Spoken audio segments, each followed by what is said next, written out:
بسم الله الرحمن الرحیم. سلامونه احترامات ګرانو هیوادوالو، ستاسو د روغتیا په هیله د لیک لوست یوې بلې برخې ته ښه راغلاست. نن شپږمه برخه ده د لیک لوست. دغه لړۍ یا دغه سلسله زموږ د الفبا د تورو لیکل او په هغو کې د جملو جوړول دوام لري. نو له موږ سره اوسئ تر څو د جملو جوړولو او همداراز د لیکلو طریقه زده کړئ. ګرانو دوستانو، په تیر لوست کې موږ د ښ تر توري ولوستل د څ توری.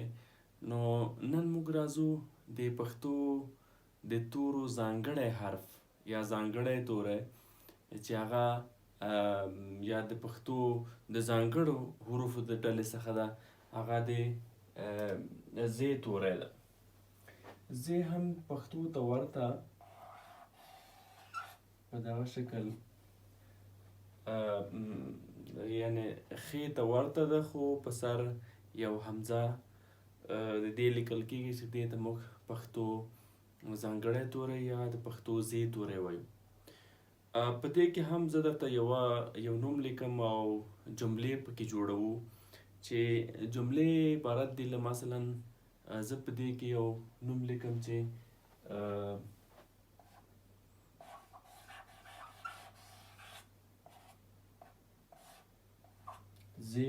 زنگل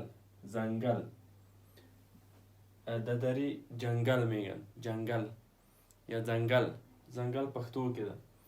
نو زنگل یا مثلا موږ وایو ځمکه هم په دې ځای لیکل کېږي، زمین. ګران دوستانو، لیکو چې زنگل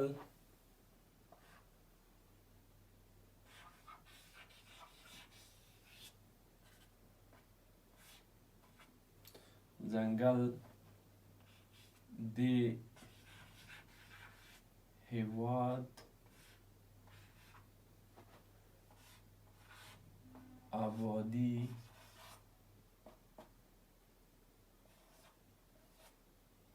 ده. زنگل د هېواد آبادی ده. جنگل باسازی کشور است یا آبادی کشور است. او په همدې ترتیب بل موږ لیکو چې افغانستان ډېر ځنګلونه لري.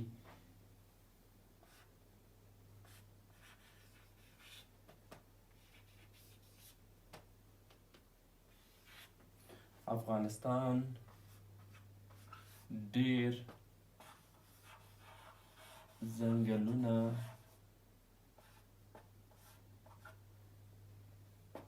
لري. کله چې موږ ځنګلونه وایو، ځنګلونه جمع د ځنګل ده. ځنګل یو دی او ځنګلونه جمع دي. افغانستان بسیار جنگل‌ها دارد. افغانستان ډېر ځنګلونه لري. د دې ترڅنګ بله جمله زه تاسو ته لیکم چې په ځنګل کې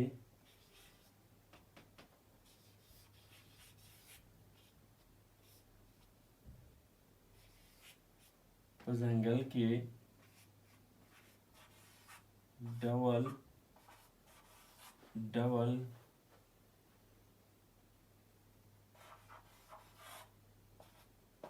ځناور ژوند کوي. په ځنګل کې ډول ځناور ژوند کوي. یا په دری کې موږ وایو در جنگل رقم حیوانات زندگی میکند. په ځنګل کې ډول ځناور ژوند کوي. دا د ز توری دی چې د پښتو د ځانګړو حروفو له جملې څخه ده. ګران دوستانو، په دې کې کورنۍ دنده بیا هم د تیر په څیر تاسو به 10 داسې نومونه ولیکئ چې د ز په توري سره پایل شي او هغه به په مناسبو جملو کې وکاروئ. دوستای عزیز، شما دا اسم را نوشته میکنین که به حرف ز شروع می شود و آن را در جملات مناسب استعمال می نمایید. بل ورپسې توری، په دې پسې بل توری موږ د دال توری لرو.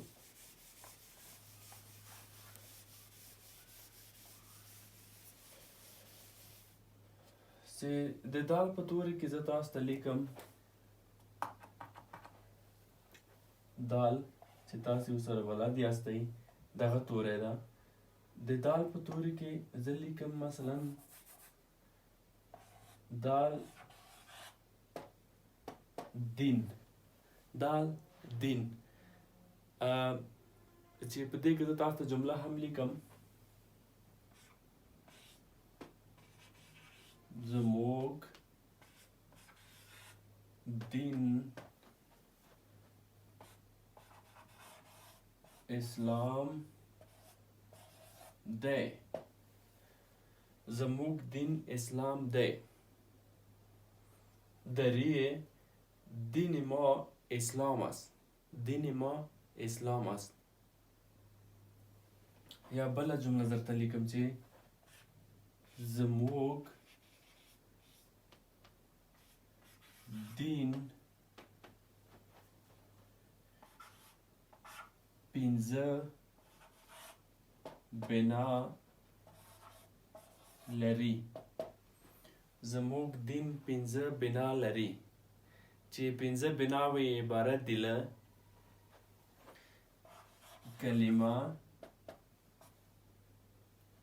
کلمه، لمونځ چې دلته هم زی راغله چې مخکې د دې نه موږ ولوسته، لمونځ،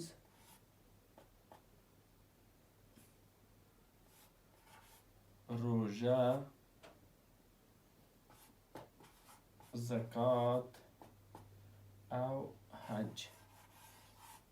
دا د اسلام مبارک دین پنځه بناوې دي. ګرانو دوستانو، په دری هم درته وایم چې دین مقدس اسلام یا دین ما 5 بنا دارد که عبارت از کلمه، نماز، روزه، زکات و حج. په همدې ترتیب دوستانو دریمه جمله هم زه تاسو ته لیکم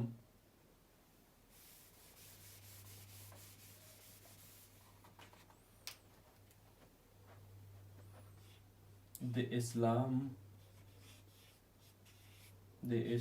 دین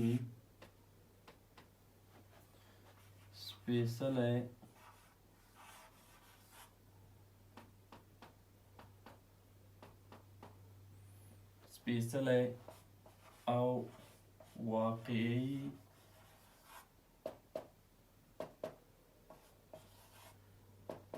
دین دی. د اسلام دین سپیڅلی او واقعي دین دی. دین اسلام مقدس و واقعی است. دین اسلام مقدس و واقعی است. په همدې شکل دوستانو د دال په حرف کې هم کورنۍ دنده دا ده چې تاسې به 10 داسې نومونه چې په دال سره شروع کیږي هغه ولیکئ او هغه به په مناسبو جملو که هم استعمال کنید. دوستای عزیز، شما دا اسم را نوشته میکنید که به حرف دال شروع می شود و آن را در جملات مناسب استعمال میکنید. ګرانو دوستانو، هیله ده چې زموږ چینل سبسکرایب کړئ او له دوستانو سره هم شریک کړئ. زموږ مختلفې برنامې له دې چینل له لارې را روانې دي، له تاسو سره به ټولې شریکې شي.